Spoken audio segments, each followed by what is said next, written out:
When my little boy was 6 years old, when he first started kindergarten, on his very first day of school, the school kept calling me up at work 10, 20 times saying, "Vincent won't sit still, or we have a problem with your son."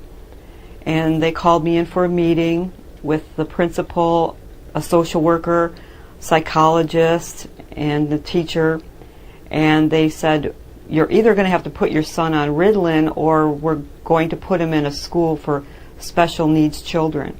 My name is Riley. Riley? I love cars and trucks and trains. Do you? I like race cars. The main symptom under hyperactivity, the one that is considered by the Psychiatric Association manual to have the most power, the symptom is, quote, often fidgets with hands or feet or squirms in seat. That's it. That is the most powerful symptom. So I took him out of that school and I put him in another school. Everything was fine for a while until they got the records from the other school. Then the same thing happened. They started calling me at work saying, "Vincent won't sit still, you need to come in and have a meeting." And again, I went to the meeting and they said, "You have to put your son on Ritalin or we'll put him in a special school." I took him out of that school and put him in another school, Sunnyvale. And that is where they called CPS, Child Protective Services, and when I was at work, they took my son out of daycare and they put him in an institution. When I got home from work, there was a card on my door from a police officer, and it said, "Please call me regarding your son." The Division of Family Services was originally set up to protect children, but I don't see that happening anymore. They're used as a way for people to report one another, for children to even report their parents. Instead of helping children, I see them going into homes, pulling these kids out of homes so that they can put them on drugs. I called the Sunnyvale Police Department, and then immediately I picked up the phone to call my mother. And the next thing I know, the police officer just came right through my door without even knocking or anything. He grabbed the phone away from me. He says, "You're not calling anyone." And he slammed me down. I thought, this guy's crazy. And so I started crawling away from him, and he grabbed my ankles so hard and pulled me back that I still have his fingerprints in my ankles to this day. They took my son and they put him in the children's shelter on Union Avenue in San Jose. And this is a locked children's facility. It's like a little child's prison. This facility has been audited by the state several times for code violations. The woman who owns this shelter used to be the mayor of Sunnyvale, where I was arrested. It is a for-profit organization, so they actually make money off of the number of children that they apprehend from parents.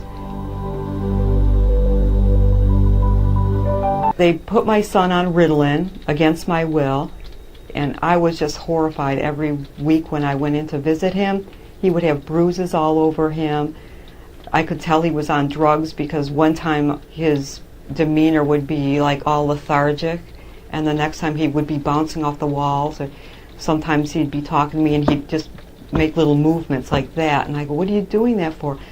But anyway, I noticed, his mental and physical health was deteriorating. Well, the final straw was one time I came in to visit him, and the whole side of his face was bruised and swollen. And so I said, that's it. I filed for an emergency protective order in federal court, and I took a picture of it as an exhibit, but the judge denied it without even a hearing. So I thought at that point, that's it. I'm getting my son out of there. My son kept begging me, "Mommy, please, get me out of here. Why do I have to stay here?" He did not understand why he had to be there. So one day I went to visit him, and he was eating breakfast. I just picked him up, and I held him, and I said to the counselor, I just want to show him something outside, and I'll be right back. And I just took him outside. I ran down the stairs, put him in the car, and we just drove off, and I drove to Canada.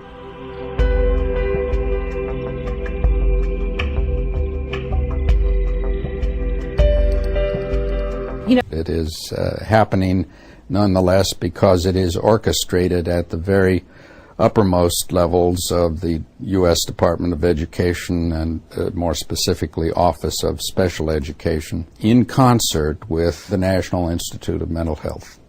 We were happy in Canada. We were there for about 2 months. Vincent started coming back to normal. You know, my son was so happy. He kept turning the radio up in the car and he's going, "We're out of there, we're out of there." He was so happy. We were both so happy. We were ecstatic.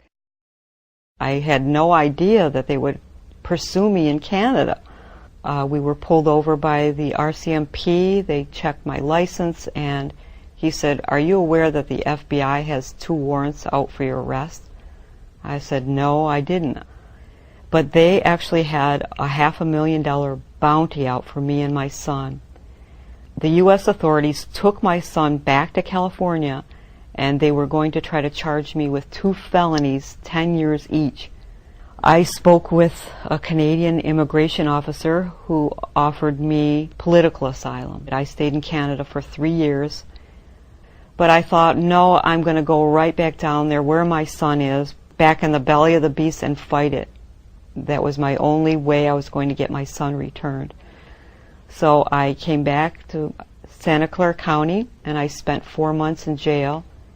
Many people all over the world wrote to the DA and the judge saying, "Why are you doing this to this woman and her child?" And that support helped me to be released from jail. So now I'm free, I'm out of jail, but the problem remains. I still have no idea where my son is. I'm from Gary Null & Associates in New York City, and we're doing a story on Vincent Booth. And we wanted to see if we could interview someone. No. So I don't know what condition he's in. I'm worried about it. And I hope that the next hearing I have with Judge Leonard Edwards will result in a visitation with my son and eventual reunification. Most Americans will ask, how can this happen in America?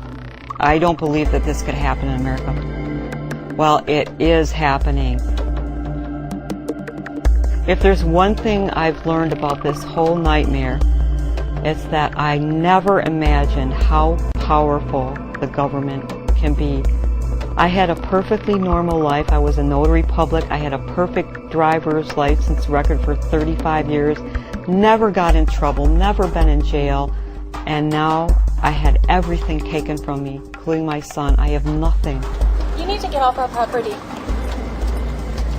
I just want to speak to someone about Vincent Booth. You need to get off our property right now. I'm like a pariah, according to the government.